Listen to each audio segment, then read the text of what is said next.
Aló, muy buenas amigos, bienvenidos a Fuera de Cine. Madame Curie, la película biográfica de la científica polaca, ya está en Netflix. Pero, ¿quién fue Madame Curie?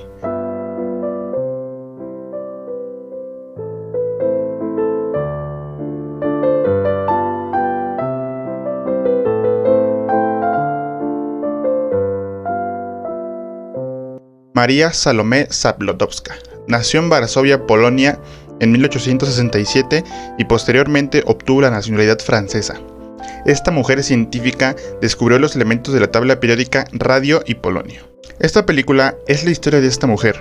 Nos cuenta cómo fue su descubrimiento después de hacer las pruebas con el uranio. También vemos cómo vivía una mujer feminista en esta época donde había mucho machismo. Vemos desde cómo le quitan el laboratorio donde trabajaba hasta cómo no la quieren reconocer en el premio Nobel de un descubrimiento que ella hizo. Algo importante a destacar de esta película es que mientras vemos cómo hace pruebas y pruebas con la radioactividad, pasan flashbacks de cómo el humano ha utilizado este descubrimiento para bien y para mal. Bombas, quimioterapias como tratamiento para el cáncer, hasta los rayos X.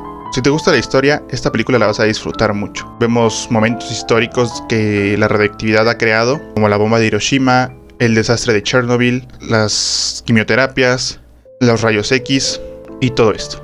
Hay un momento de la película en el que se muestra cómo Madame Curie se involucra en la Primera Guerra Mundial, porque su hija se lo pide ya que esta es enfermera. Se involucró porque le estaban cortando las extremidades a los soldados por un simple esguince o fractura, ya que al no poder moverlos, creían que estaban perdidas las extremidades.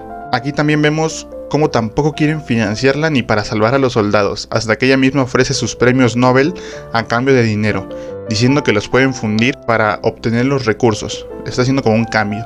Les doy mi oro por dinero.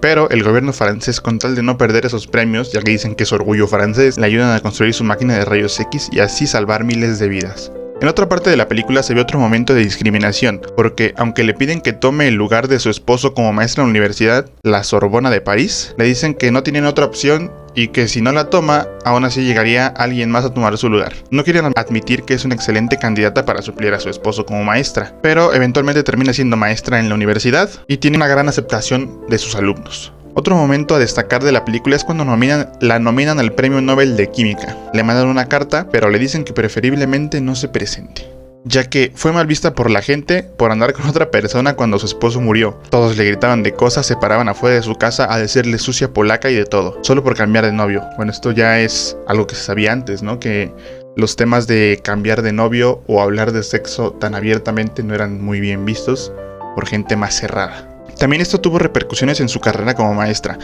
Se ve en la película cómo poco a poco se iba quedando con menos alumnos, pero a pesar de esto, ella fue a Suecia a recibir su premio y en una parte dice algo muy importante. Su hija le dice, no te quieren aquí. Y ella le dice, sí quieren, pero no saben separar mi vida personal de mi vida científica. Y eso es algo que hasta la fecha sigue pasando. O por ejemplo con un futbolista. Lo ven en fiestas, divirtiéndose, tomando, y no es muy bien visto por la gente, y aunque sea un muy buen futbolista. Entonces, creo que la gente aún no ha evolucionado en eso, en separar las cosas profesionales de alguien con su vida personal. Después de esto, cuando se para enfrente del escenario para dar su discurso recibiendo el premio, todas las mujeres de la sala comienzan a aplaudirle, ya que para ellas es un ejemplo y hasta la fecha sigue siendo un ejemplo esta científica famosa, ya que no le importa el qué dirán y hace lo que le gusta, aún así con todas las injusticias que llegó a vivir. En conclusión, Madame Curie es una película que vale la pena ver. Tiene momentos científicos, históricos, de una feminista genio en una época de machismo y donde las mujeres tienen menos privilegios. Ella logró sobresalir a pesar de todo esto, sin duda vale la pena verla. Si tú ya la viste, cuéntame tu opinión aquí en los comentarios, y si aún no la has visto, te recomiendo mucho verla y me cuentes qué te pareció la película. Bueno amigos, hasta aquí el video de hoy, espero les haya gustado, y si fue así pueden dejar un like, suscribirse, activar la campanita de notificaciones para no perderse ningún video, y aquí abajo te dejo mis redes sociales para que vayas a seguirme. Subo noticias de cine, curiosidades de películas y todo eso. Bueno, nos vemos en otro video. Adiós.